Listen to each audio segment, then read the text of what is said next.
Okay. Hey, cool. there we are. Okay, it says we're now streaming. Cool. All right. Cool. All right. All right. So Awesome. Now we're streaming through CCHA's page, right? yes, it is streaming through CCHA's page.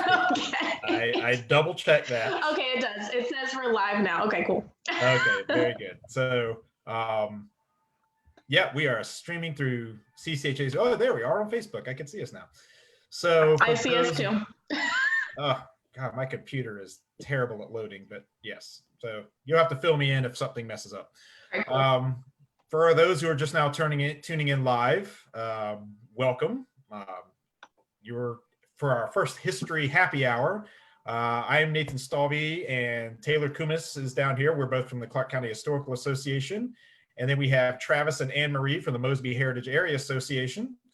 And we're just sitting here having an informal discussion on local history and having some happy hour drinks as we do, and just talking about some of our favorite things about local history, some of our historical heroes maybe, and let's see where the discussion goes, and comments are always welcome. So Taylor, I will turn it over to you. You. You, Taylor Kumis. All right, so let's talk about some things that we're both doing as organizations. So what we're doing at CCHA is kind of a little bit different from what Mosby Heritage is doing. We're all going to be a little different. That's what makes everybody unique and each organization unique. So CCHA is doing a lot of interactive things online, trying to get students and adults engaged through videos, inside tours, and also we have a scavenger hunt that we just debuted this Saturday, which is super cool. The app is only available for iPhones right now, but in the next week or so, I talked to the guy that's actually developing the program. It'll be available for Android users too. So it's really cool. You basically can set up and as many questions as you want, or as many clues that you want for the scavenger hunt, and just tell people to go at it. And it's up to 100 people. And it's a good strategy, especially if you want people to get outside, just to branch a little bit outside your mission. You're still educating people, but it's getting them a little bit more interactive. But so we're doing that. We're doing some puzzles. We have this cool program called Jigsaw that we're doing. So we're doing online puzzles, and we're doing a bunch of things like the letter project right now. We're doing a hashtag your story, trying to get some information from people about the pandemic that's going on right now. So that's just a couple things that we're doing. What are you guys doing? You want to handle that one? Sure, I'll start off, and then Travis, you chime in where I'm missing some points. So we actually have some very similar programs to what Clark County is doing. Fortunately for the Mosby Heritage Area, core to our mission is to actually get out there. You know, we treat really the historic landscapes of Northern Virginia as our collection. So we also have scavenger hunts. We usually distribute them to all of the schools that we visit. So we were lucky that those are PDF accessible, you know, all systems go on the website as part of our kind of static offering that are accessible at any time, no matter what. So we've got scavenger hunts. We have some primary source examinations specifically for K through 12 audiences called It Happened Near Me, where you actually download images of primary sources, and then it prompts you to look at them, to investigate, and then answer questions as well. We have a blog, and we started the blog only about a year ago now. We're really seeing some great feedback on the posts that we're putting out. We just posted again today about a German explorer, John Lederer, who was the first European credited with discovering the Shenandoah Valley in 1669 and 1670. So that's been a lot of fun. And then we've also been doing, of course, Zoom programs, which are everybody's new favorite things. Travis, do you want to talk about some of our Zoom appearances? Right. I mean, obviously, we aren't able to hold the kind of typical special events that we do, the book talks, the house tours, or conferences and symposiums and stuff. So we've been trying to pivot to online material. Probably our most popular program is every Thursday night at 7 o'clock. We do a Facebook Live broadcast called Historians on Tap. And it's very similar to what we're doing right now. Anne Marie and I, Joe Rizzo, the director of the Loudon Museum, and then we'll have a guest star or two. We talk about a specific topic, kind of break it down. It's very informal, very fun. As the name suggests, beer is a big part of it. This actually came out of a live program that we used to do when we were able to go to breweries and have these things. But it's a nice break and a good opportunity for people to kind of hang out with us, ask questions, interact as much as we can. So that's been very popular. We've also pivoted our Conversations in History programs, which is a partnership with Nova Parks that we used to do, kind of more scholarly talks. We've pivoted that online. And all of these videos have been recorded. They're available on our website, on our YouTube page. So it's pretty easy for people to find. Even if you miss it the first time around, you can go back and check it out later. Yeah, so it's, I mean, just like you guys, it's a blend of how do we make content that we already have available, ongoing, and then how do we create new content and make it accessible. So switching gears a little bit, talking about some interesting local history and keeping it informal. So how of the Taylor, I know you're from the area. You're born and raised in Winchester. Travis and Anne Marie, where are you guys originally from? Travis is an interloper. Yeah, I'm from Frederick, Maryland. Okay, Frederick all County, right. Maryland. Yep, How about just you, across Henry? the river. I guess I'm from the Fredericksburg area. I'm a military brat, so I'm not from much of anywhere, but most of my schooling was down in Spotsylvania County, so I like to call that home. Okay, so I'm the non-Virginian of the group here. So Hey, no, Travis is also at least you're a Southerner, Nathan. I've been living in Virginia for 10 years. I am not a Virginian. I will. Yeah, I kind of feel that way sometimes. So I've got South Carolina through and through. So here's a question: when you guys came to this area, to the Shenandoah Valley, to the Mosby Heritage area, which encompasses, Frederick, Warren, Clark, Loudon, and some of Fauquier, what aspect of local history were you surprised to learn about? Like, they're just like, wow, I had no idea. And you had not known about that at all. Was there anything? Like, for example, with me, when I first moved here, I kept seeing these signs from Mosby. And it's like, Mosby Heritage Area Association. You're the Mosby Carter. I'm like, who is this Mosby guy? And why is there an image of a guy riding a horse? Is it like Paul Revere or something? He is. So, who is this Mosby? I have no idea. I've been in the history field for 20 years. How have I never heard this Mosby guy? And then I learned who it was. I was like, oh, he's kind of a big deal around here. Okay, I get it.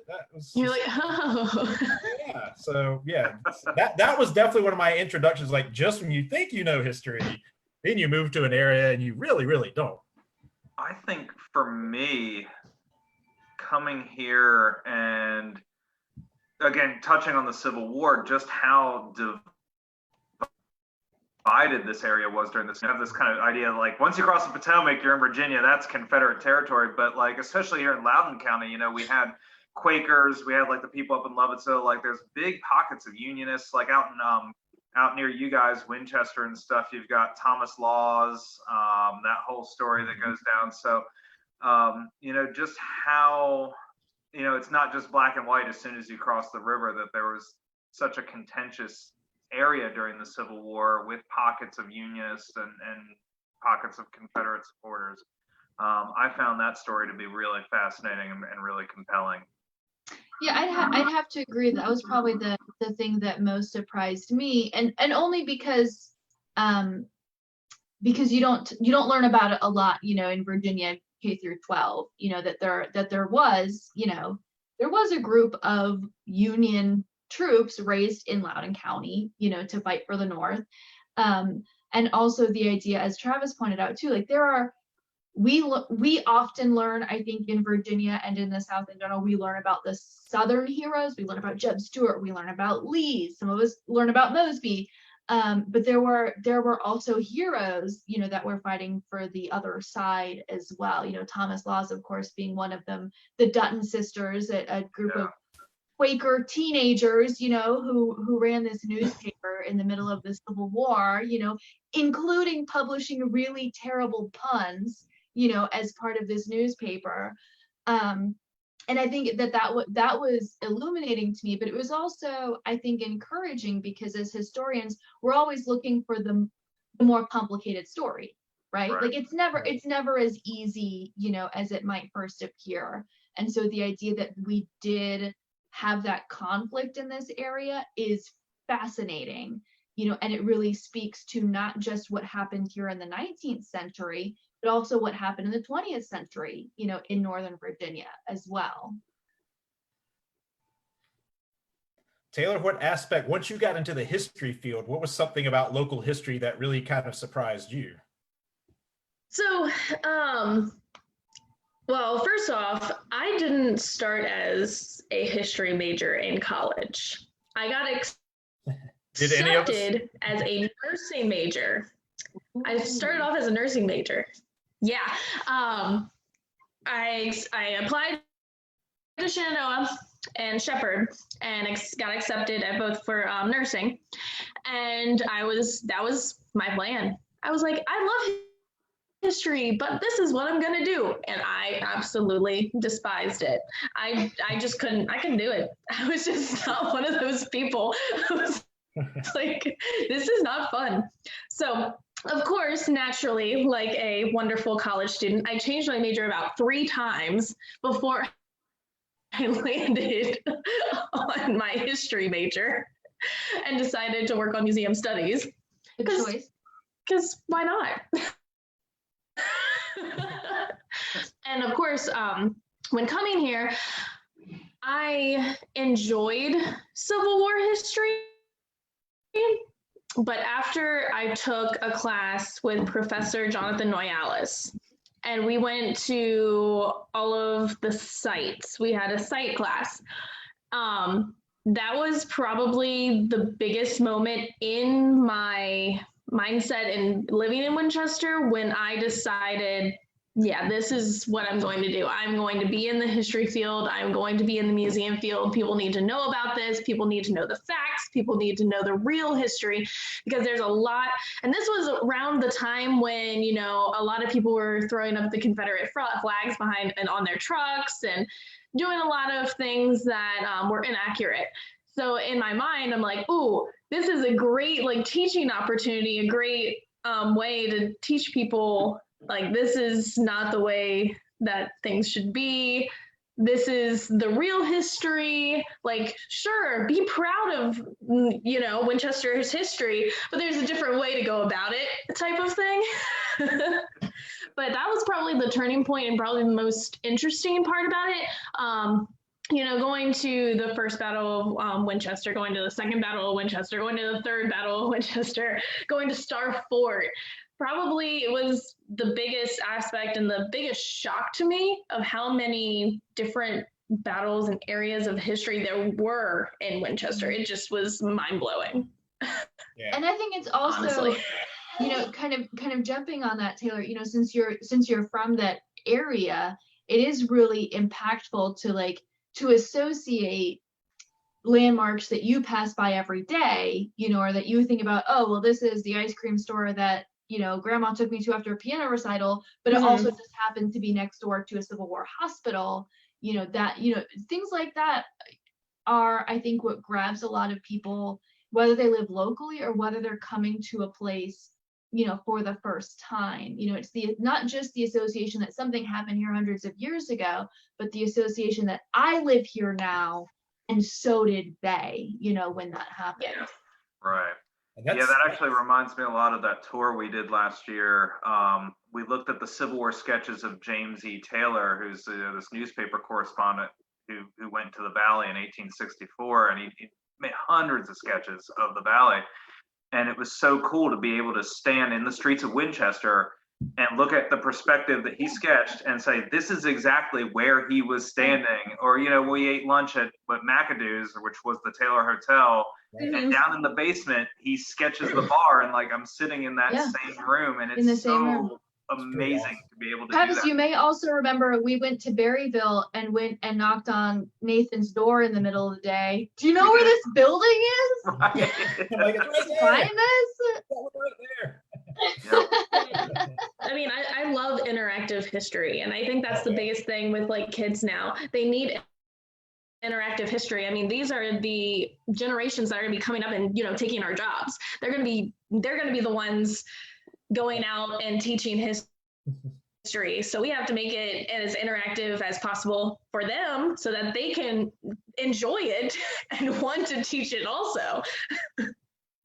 Absolutely. I mean, it all comes down to like relevance. How can we make this relevant? And well, and also standing on the spot.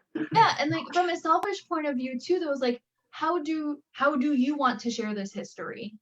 Because my favorite part, I love going into schools and giving presentations, but my favorite part isn't giving a PowerPoint presentation, right? Oh, yeah. Like my favorite part is being able to say, you'll never believe, the bathroom joke that Jacob Engelbrecht wrote on the wall, or found on the wall of the bathroom. He didn't write it.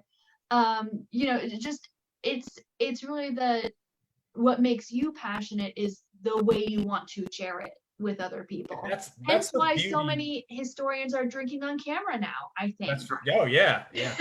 We're storytellers, and we just want to share these stories. Oh yeah, exactly. And the it's funny when I switched over to major, and I was like Taylor, I started off a completely different major, and then I switched to history because I just found it fascinating. But initially, I wanted to write. That was I just wanted to research. I wanted to make a career out of doing historical research. But then I got introduced to public history. And I was like, oh, wow, this is way better. This is like hands-on. This is like giving tours. This is developing exhibits and programs. And you get to really tell how interesting history is. You don't just sit behind a computer and in the library all day. And I'm too outgoing of a person to want to just sit and write books all day. I want to share my love of history out there and convey that to other people. And that public history was a great way to do it. And I just fell in love. Like from the first week of my first internship, I was like, yeah, this is what I want to do. Mm-hmm. This is absolutely what I want to do. So was I the only one who started out as a history major? I also started out as a history major. Really? Oh my goodness. The Mosby Heritage, nonconformist right there. Dyed in the wool. Well, wow. I fell into archaeology pretty quick though, and kind of drifted, but yeah. See, I started out as a music major. Really? I originally thought I wanted to be a high school band director, and then when I realized, oh man, this is not fun. This was playing a musical instrument was a hobby. I didn't want to make it a career. And I was like, nah, I'm kind of done with that. So then I was like, what do I want to do? And then I said, well, I really like those history classes. Maybe I should do that. And then I fell into it from there. But it's interesting. We were talking, to go back a little bit to local history, talking about certain people in local history. It's interesting how historical interpretations of people differ geographically even today. One case in point I love to point out is John Brown. So in South Carolina, when I was in grade school, when we read about John Brown, he was portrayed mostly as a lunatic, a terrorist, just a wild person that really just was a bad person. That was basically his interpretation. Everything you need to know. Yeah, exactly. But then I lived in Kentucky for a while, and I went up to Ohio, and the interpretation of John Brown is very different. He was a visionary. He was somebody who got the ball rolling. He brought to the forefront some issues in ways that people couldn't. And I was like, whoa, this is way different than how I studied it. And South Carolina, where you don't even want to get me started on how they interpret Sherman in South Carolina. I mean, he's right there with the devil as far as the most evil creatures that have ever lived. That's how bad people in South Carolina. There's a big mural in Columbia, South Carolina, of Sherman marching through and burning the city. It's like, we will never forget underneath us. Oh my gosh. Yeah, Like what you do with a bad ex, That's very you memorialize them. Yeah, they just wanted people to always remember. And the cannon, one cool thing about Columbia, the state capitol, if you see stars on the side of the building, that's actually where the cannonballs went into the building during the siege of Columbia. Yeah, I spent a few months working in Lancaster, Ohio, and that is Sherman's birthplace. And it is wild because, there's a huge mural of him in the town too, but it's like as the conquering hero, know. I don't think I could visit. It was really hard to, I've read diaries. We had the first museum I worked at, we read a diary of a woman who was living in Columbia at the time when he came through and the city burned. And it was really depressing. But wow. Yeah, so you even see similar, obviously not quite to the same scale, but there were several burnings, here in the Northern Virginia area too, one in the Shenandoah Valley and then one in the Loudoun Valley and in Northern Fauquier as well. And you see some of the, some other names that are very vilified, in Northern Virginia, Custer is a dirty word. Yes. It has nothing to do with his later career and everything to do, with his stint, here with the Union Army. And it's interesting because likewise on that notion, Mosby is a big name around here. He's talked about quite frequently, but what's not talked about as much is if you go back 120 years and you bring his name up, it's not talked about in a great light here in Virginia. Right. He was not well liked at all because of, his life post-Civil War. Yeah. Right, yeah. When he befriends Grant and becomes part of Grant's administration, that his name is dirt as far as most people are concerned in Fauquier County. Yep. Well, even going back to when he was active during the Civil War as well, he writes Mosby himself writes a couple of times about kind of getting the cold shoulder from Lee at first, not wanting to embrace a partisan, Ranger, kind of a unit. Whereas, popular culture was very much kind of pro Mosby and this Robin Hood aesthetic and getting good on the Yankees and all this other stuff. But, I think Mosby was a polarizing force, from the beginning. Yeah. Yeah. Those Dutton sisters that you mentioned earlier, when the Union forces are going on the burning raid through Loudoun Valley, they sit there and they say, burn away if it'll keep Mosby away from us. They welcomed it. Yeah. Wow. Very, very interesting. Oh my goodness. It's very different how there's different perspectives everywhere. You have it now. With everything, there's different perspectives, different opinions. So it's nothing really has changed. And that perspective is, you look at history and you sort of see certain things that, happen again or happen similarly, and you try to fix it, but it sometimes doesn't work, sometimes does.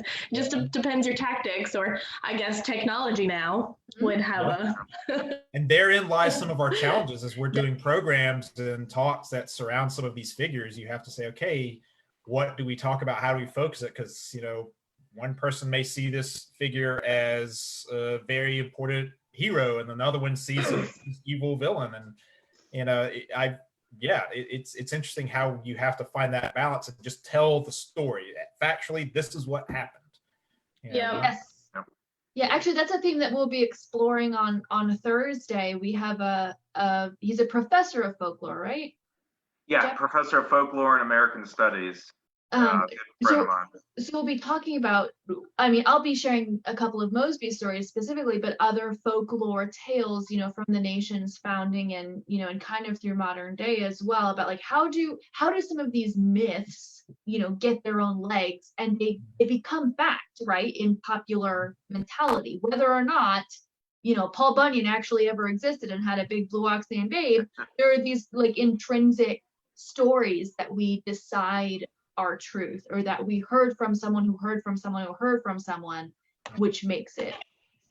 Right. Yeah, what do these stories say about the cultures that create them and repeat them and so forth? So. Oh yeah. Yeah. I don't know if any of us are drinking enough to get into that talk tonight, but Yeah, no, that would be very fun. it's a little meta. There would need to be a bottle of sangria. Oh yeah. Oh yeah. And then we probably start talking about IV drip. Just get it intravenously. Yeah. Coming through. And then all of a sudden we're talking about Ben Franklin, and oh, did you know these other interesting things about Ben Franklin? That You guys, we are history. Yeah. Exactly. Yeah, it's like, oh man, let's not do that. I've got a question for the Clark County people. All right. Taylor, Nathan, like, who's your favorite local history person? Who's your favorite person to talk about? No pressure. I know. Favorite local history person to talk. I'd have to say Nathaniel Burrow. I mean, hands down. One, he has the coolest first name. I was gonna say Nathan's got to hang together. Just saying this, Nathan's got to hang together. His portrait is up in our museum, our mill. I mean, yeah, it's. Oh, what happened? Named after him. He lived at Carter Hall.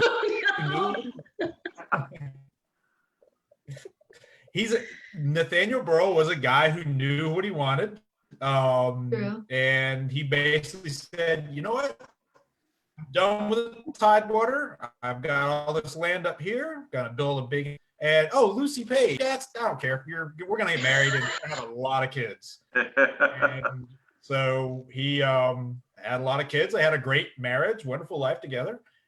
Built the mill. I mean, a lot of the history in Clark County, Nathaniel Burrow got that started. I mean, he good friends with Edmund Randolph. I mean, good friends with. Yeah, I mean, right down the road. So I would have to say Nathaniel Burrow, definitely, absolutely. All right, Taylor. Well, to piggyback off to that, so my mom actually works for Daniel Morgan Middle School. So it's really cool to try to talk about Daniel Morgan, especially to her, or try to connect to that school and be like, hey, do you want to talk about this? Do you want to hear about this? He was in Clark County. You know what he did here, right? And it's cool to try to do like that kind of end thing, especially with it being Daniel Morgan Middle School. I mean, your mascot is a rifleman. Right. I mean, but so I mean, it's really cool. I mean,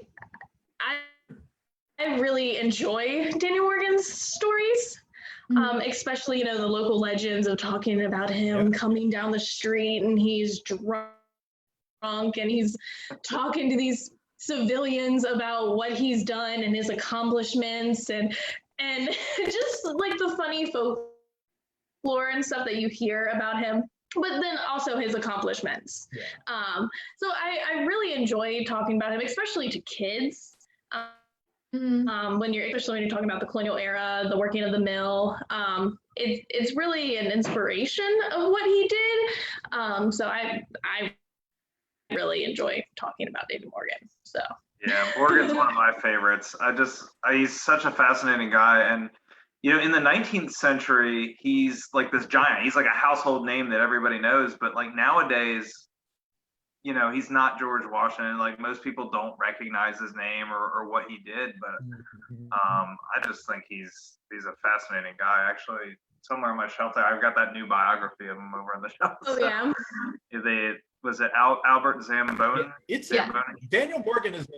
Yeah, Zamboni. Yeah. Daniel Morgan's a close second. I almost had him, because there's also the ties to my home state of South Carolina. I mean, he was there at the Battle of Cowpens, which was basically the turning point of the Revolutionary War. That was him. He was involved in the Whiskey Rebellion. I mean, he's a close second. He's definitely a close second. But I would also posit that it's Daniel Morgan and not George Washington who has a real like rags to riches story. Oh yeah. In Virginia history too. Absolutely. Like Daniel Morgan really was a frontiersman. He wasn't Lord Fairfax's little survey buddy, who got to go fox hunting with him and then whatever. No, And then married into Daniel a wealthy Morgan, family. he Yeah, actually did work his way up, and while he became prosperous, he was still a backwoodsman. Like you can tell the old wagoner was always the old wagoner. Yeah, right. yeah, definitely. Yeah, I mean, it's definitely that American story. He's like the son of immigrants. He leaves home at an early age to seek his fortune on the frontier, and just through hard work and being a badass, he does it. I mean, It's a grade A. He got his face shot off and then kept going. He's pretty tough. That's a badass. That would be a guy I would like to meet. Yeah, he's he was like the Clint Eastwood of his day, I guess. Or is Clint Eastwood the Daniel Morgan? He's the Dan Morgan. Gotta give him nicknames. I like that. Favorite Clint Eastwood movie of all time. I'm just thinking Daniel Morgan. I was like, I bet Daniel Morgan would have done that. Wait, what's your favorite Clint Eastwood movie of all time? I missed that. Unforgiven. Oh, Unforgiven, really? Okay. That's a hot take. Well then. Oh yeah.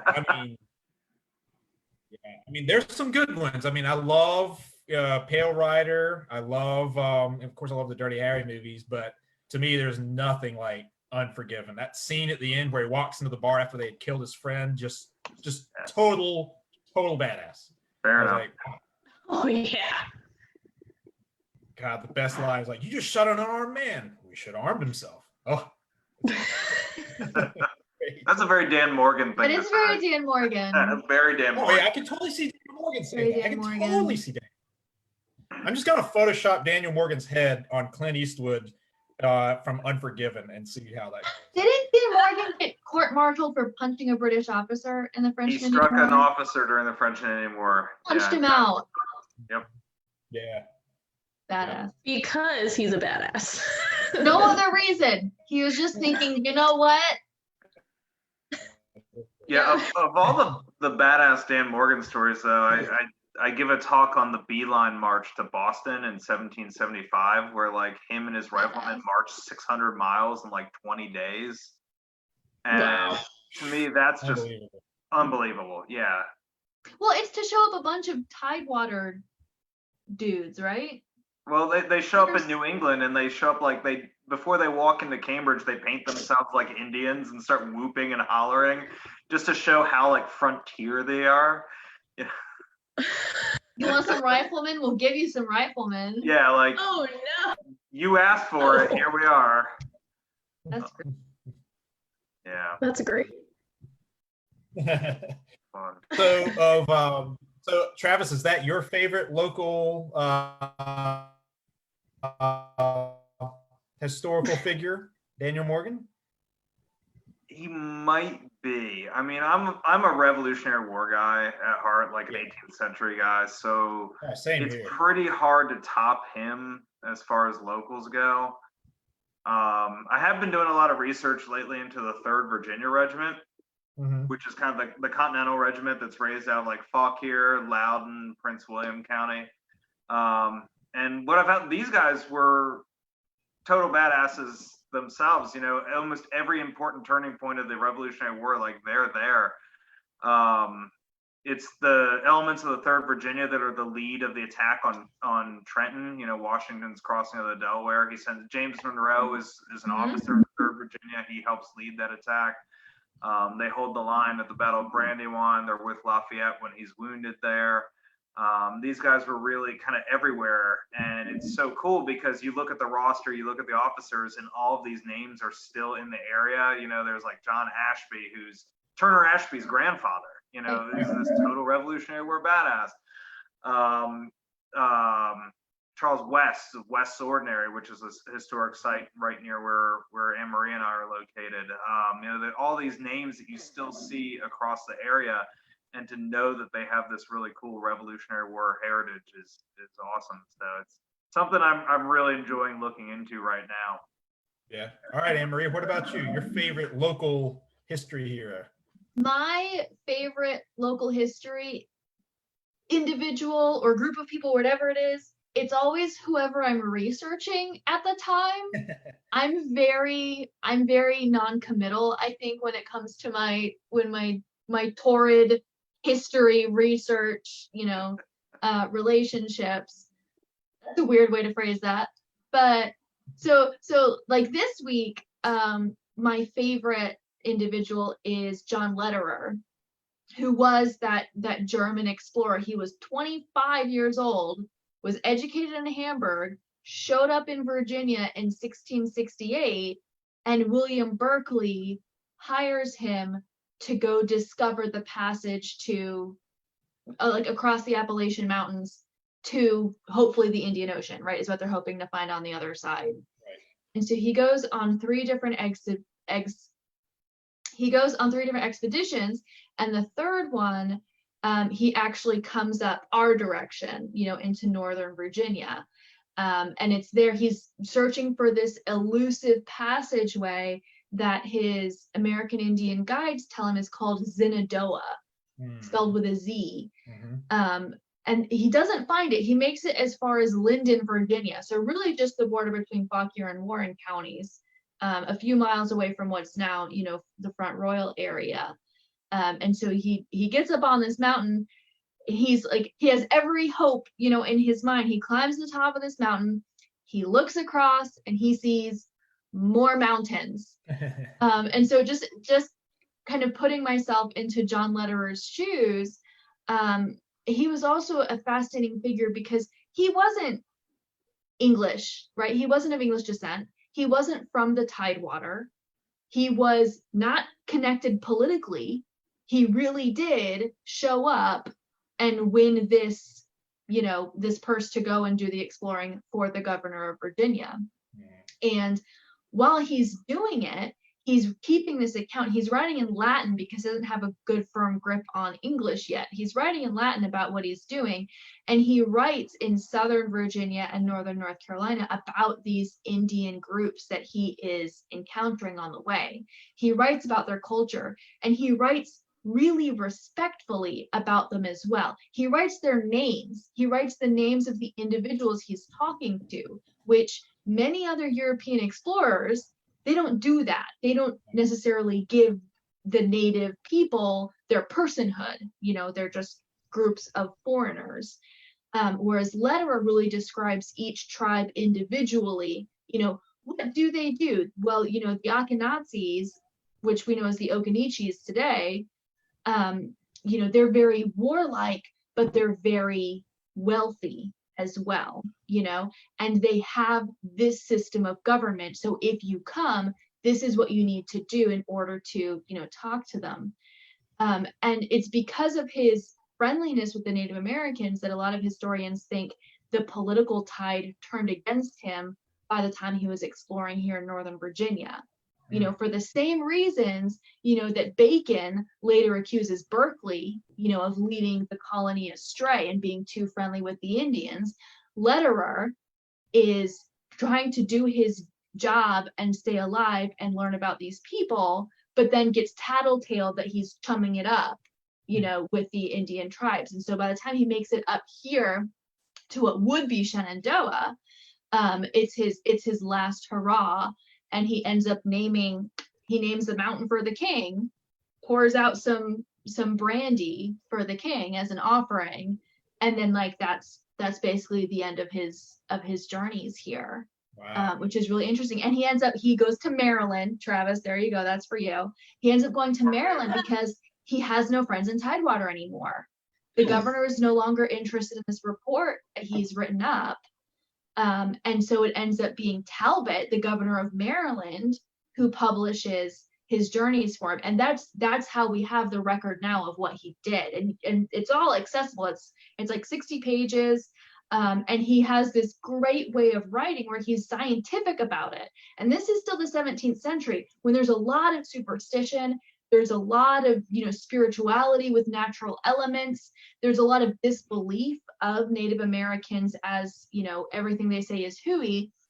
But Lederer approaches it as a natural scientist would. He's a physician by trade, but he brings a scientific method to what he's doing, which is just fascinating.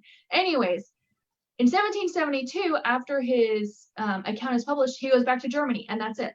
He spent a grand total of 2-3 years here in the colonies, and he literally changed the landscape of Virginia. And then he peaced out. It's crazy. It's interesting. That's I'm done. I did it. Mic drop, right? And then go back to Germany. It sounds very, I don't want to say similar, but his detailed writing, it reminds me very much of who I think is to me personally, the most fascinating historical figure in the state of Virginia as a whole, and has some ties to the area, is William Byrd II. Oh, sure. That is without a doubt the greatest historical work of nonfiction I've ever read is his personal diary. That diary, that was one of the first books I read when I switched my major in college to history. And I read that book, and it got me into social history. It got me into the 18th century. It got me to really appreciate the 18th century history. Just this day to day. And it wasn't, the thing I love about it is it was not intended to be published. I mean, this guy wrote about everything. There's some juicy stuff in there. There's some very juicy stuff. This guy, he loved the ladies. He loved his wine. He loved eating pigeon. He loved eating boiled milk. It makes you think that, governors, basically running a colony at the time didn't require a lot of work, because most of the time when he was in Williamsburg, they'd meet a few hours, debate a few things, and then they'd go and drink until like midnight. Pigeons, ladies, milk, that's the life. There's a phrase in there that will always stick out in my mind, and it's totally inappropriate, but he talks about giving a flourish. Yes. And the words I learned from that, roger and flourish. And they are, used in the same, activity, let's just say. And so I was like, whoa, I remember when we were reading that in class, this one guy in class says, "Professor, does roger mean what I think it means?" He's like, "It means exactly what you think it means." Like, wow. Yeah, like you said, that was not meant to be public. No, it was not. And it's interesting, if you read his History of the Dividing Line, where he's talking about creating the boundary between Virginia and North Carolina, quite day different. It's writing about how he's this hero and this leader of men. And it's like, this is not the same guy at all. So really, really cool Byrd connection to Clark County is, of course, his grandson, Thomas Taylor Byrd, is buried there at the old chapel. Yeah. And Thomas Taylor Byrd is one of my favorite local history people to talk about. When the American Revolution breaks out, Thomas is an officer in the British Army. He's a wealthy American. He's purchased a commission. And he chooses to stay loyal to the crown and actually commands freed slaves for Lord Dunmore. He commands Dunmore's Ethiopian regiment for a short period of time. And like a lot of the letters back and forth to his father, William Byrd III, still exist.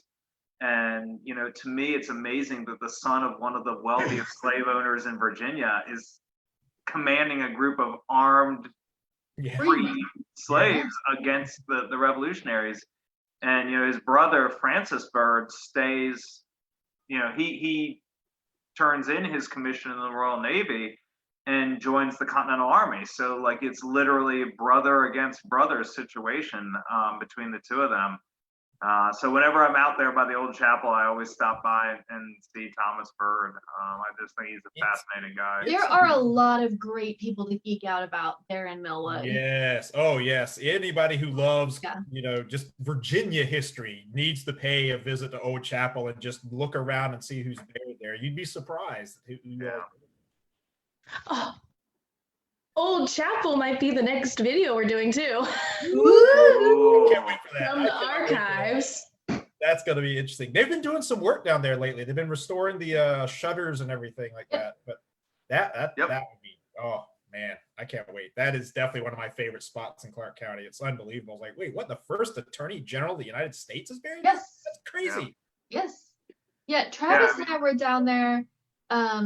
So, we were there for the Taylor sketchbook tour, because Taylor actually went and did a sketch of the old chapel when he was passing through during the Civil War. And of course, it looks exactly the same. Everyone who's familiar with the site will know. But he writes too about the old, the doorkeeper, old Nat, who lived right there and let them in, this old either an enslaved person or a formerly enslaved person. I don't know if Taylor makes the distinction, but then who had like opened the door and let them into the chapel to see it. And Travis and I returned there on Halloween last year. We went back, and I forget, we were there. We were doing our cemetery video series. That's right. We're doing a series on different cemeteries across the Heritage area. And so we stopped in at Millwood because they have some great, First Family Virginia grave sites there. And there was this wind that picked up while we were there during the day. And of course, there are those tall trees kind of on the south side of the cemetery. And it was just raining leaves, like a blizzard. It was amazing. It was spooky. It's like, ask our viewers, do any of you yeah, it was ghosts? Yeah, if we could have sold tickets to that, would have been amazing. But just being, again, the idea of like being in a historic place, being, in a historic site that's been a historic site for hundreds of years, even, it was unparalleled. Yeah, the fact that Taylor visits it in 1864 specifically because he's like, this is a historic place. There's important people buried here. And, 150 plus years later, we can still go there. And, like you said, there's Burrows, there's Carters, there's Lees, there's, like every FFV you can imagine. Yeah. There are family members buried there. We took our friend James Taub, who's a World War I historian there, and he was walking around and he's like, oh, this guy was a brigadier at Meuse-Argonne. Like this guy had a connection to like this division during World War I. I mean, no matter what period you're interested in, you're going to find people there that have a great story for that period. Oh, yes. Definitely. Most definitely. It's so interesting. Clark County is, geographically speaking, is not a big county. It's very small, but the amount of history is just, I've been here 5 years and it still just blows my mind. I'm from South Carolina. There's some history there, but I'm from Myrtle Beach, South Carolina. Myrtle Beach was founded in the 1930s. If there's a building that's around from the 1960s, it's still up. Right. It's a big deal. It's a huge deal. Yeah. And I mean, there's one of the restaurants down there is a dine around the boulevard called Corner. It's been there since the 40s. And it's like the oldest restaurant in Myrtle Beach, and it's the 1940s. And so I come here and I turn a corner. Oh, here's this house that was built in the early 19th century, and this was here's Carter Hall, and here's Old Chapel, and it's amazing how much history is still intact up in Clark County. I love it. I absolutely love it. Oh yeah, when I first started interning for CCHA, it was crazy to realize the amount of historic homes there are. Mm-hmm. I was just mind blown with that. There's just not like just a couple. They're just not just these big names. No, there are so many, and it's hard to keep up. I mean, it's with the Hawthorne House, with Carter Hall, like you said, Nathan. I mean, got Long Branch. I mean, there's so many everywhere, and it's crazy. The amount of history. Even looking at as a Zillow addict myself, even looking at when properties come available in Clark County, in Millwood, in Berryville, there are a lot of old places that are still like, oh yeah, this is just a 1900s farmhouse and now it's for sale and it's no big deal. And one thing that I think, and I'm not going to make a judgment on it, good, bad, or otherwise, Loudon, Eastern Fauquier, Western Prince William, these places that are very rapidly developing, it's much harder, to find historic buildings like that, especially historic buildings that are, still habitable or still, at a reasonable price range. And it's astounding, when you go into Clark County or Warren County, the idea that, the population there has grown, certainly, but to an extent to where these older buildings are often still part of the land. And the people who live in Clark County, whether they've grown up there, born and raised there, or whether they transplanted there, I think most of them are unified in that fact. Like, we don't want to be loud. We want to be the reason we live here is to keep it historic and to keep it rural. And it's funny when Loudoun County is going through all all the development, and it's just basically the DC suburbs spreading further and further west. I remember at the time I was on the board of the Mosby Heritage Area Association, and they were talking about a lot of that development that was going on in Eastern Loudoun. And and I'm saying at that time, the big issue in Clark County was they wanted to put a McDonald's in Berryville. And that was, you would think it was Armageddon coming just to have one McDonald's in Berryville. It was a very, very heated discussion for over a year. All you had to do, if you really wanted to get people riled up in Clark County, is just randomly go up to somebody at Jane's Lunch or the Berryville Girls, like, hey, what do you think about the McDonald's coming in here? And then sit down for an hour for some heated debate, because I do appreciate that. I really, really do, because that's the reason why Clark has been able to maintain all that history in these historic homes and things like that, is it's that they don't want that kind of development. And I like that. I really do. Yeah. It's super cool. Yeah, I mean, I didn't know Clark that well before starting at MHA, and like you said, it's such a small county, but there's so many cool things. I'll never forget. Kevin Pollock, who used to work for MHA, took me up to the Wycliffe Church one day. Yeah. Mm-hmm. We were talking about 1864 and Juba Early moving through the county, and it's one of those spots that, like, you're standing there at the church, you can see the Blue Ridge, you can see the Gap, and like you can so perfectly visualize what it would have been like in 1864. And these soldiers who've just marched across Loudoun County and across the Potomac and everything, and they're laying there in the shade of the trees there, and it's so wonderful. The preservation there is outstanding. So it's really, great credit to the people of Clark County and the guys for keeping that alive. Yeah, no, it definitely makes Taylor and I's job a lot easier when everybody so many people like the history there in the county. Oh yeah, I mean, we have our struggles like any other small institution does. Oh yeah. But I think we do pretty well. Mm-hmm. I mean, certain programs have had some. That's right. We do well. We can't say that every program is a slam dunk big sellout. Certainly not. I'll tell you one, and I think you guys could.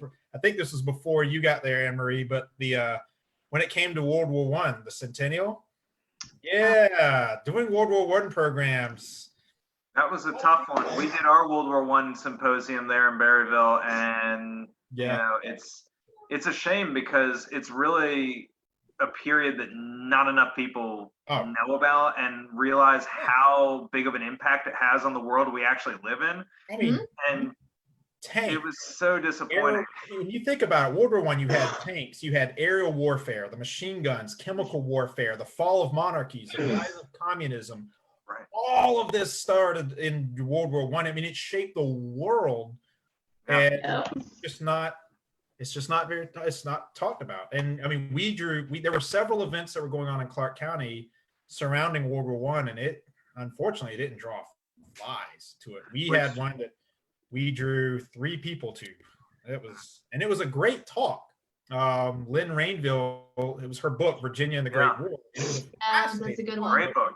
Yeah. But we didn't get anybody in for it because it was just World War I. A lot of people just don't. You've got Lloyd Williams right there in Maryville, like the big Marine Corps hit. Well, that was Lloyd Williams Day last year. Hell. Yeah. Hell. Out of here. We had, Taylor's, we just mentioned that, Lloyd Williams Day. You want to tell a little bit about what happened on Lloyd Williams Day? It was just bad. we had even like a raffle going on for people to get free, free dry ice? Was it flavored ice or something like that, Nathan?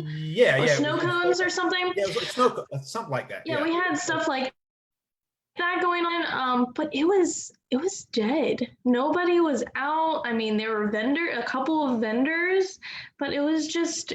There was a procession. It was super sad, and it was in the middle. It was on Main Street. Yeah. So it's like it was in the middle of town, and it was just not good, and it's just like you said, depressing. It's very sad that thing. It's like everybody's always talking about, hey, let's talk about something but Civil War, and you're like, okay, let's do it. So you do it, and yeah. Have a Civil War talk. That's what happens. Bring out the extra chairs, but World War One, oh man.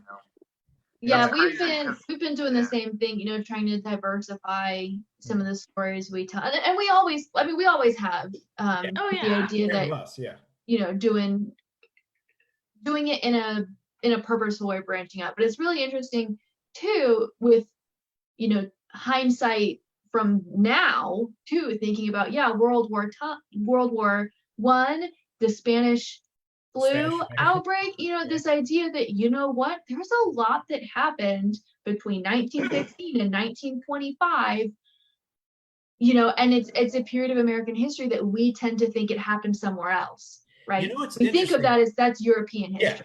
Yeah, and what's interesting is like you'd be amazed at the number of people that it's hard for them to think prior to, aside from the Civil War, prior to 1900.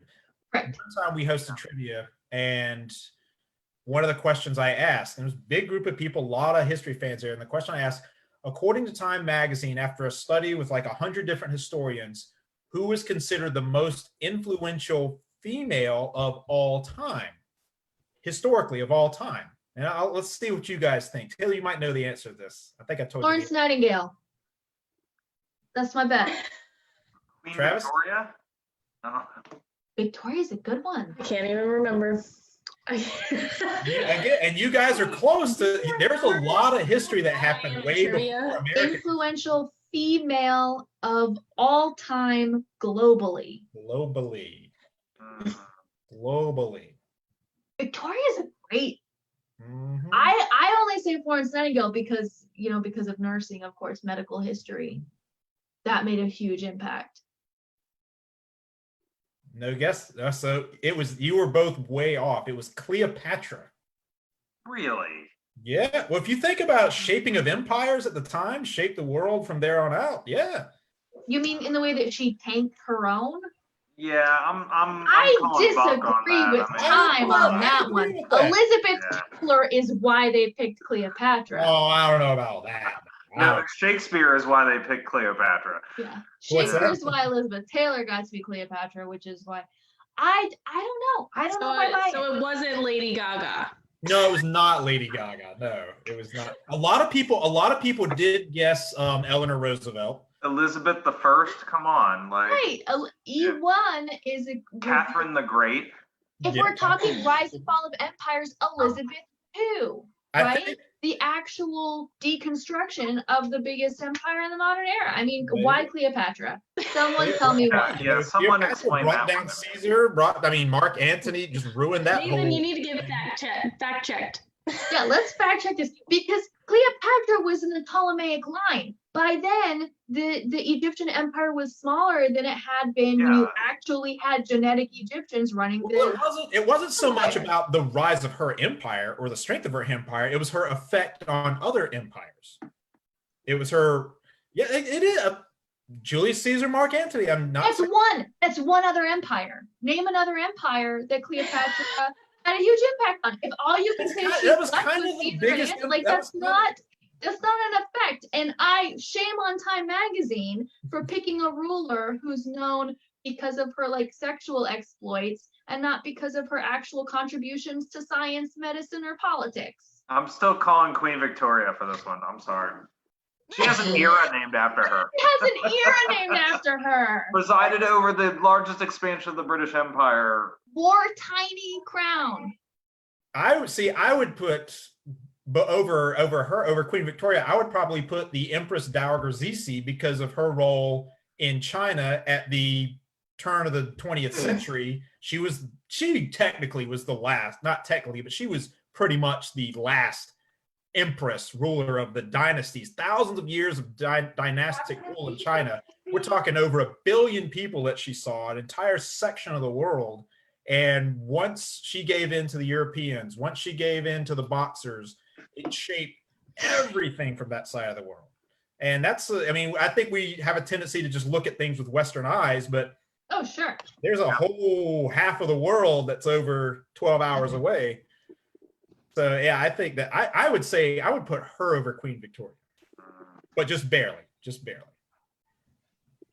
And then her appointing a 3-year-old as the next emperor, yeah, that really set the tone right there. Excellent choice. We got real far from Clark County, didn't we? Oh, we're so far from Clark County, yeah. What you didn't know is that Cleopatra came to the old chapel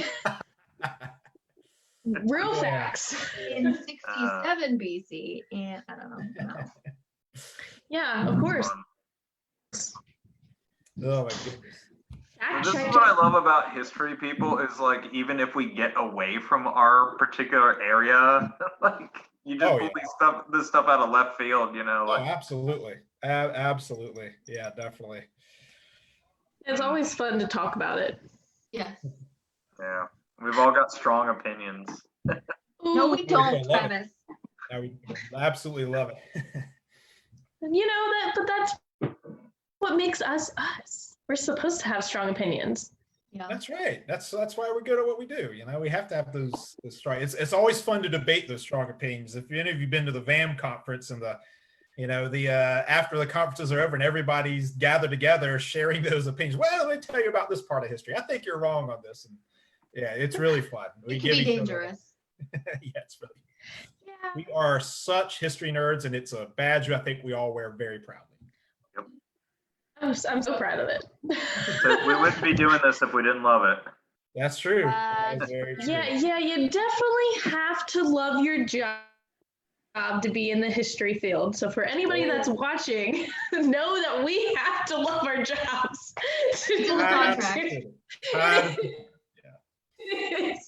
Oh my goodness. Yeah.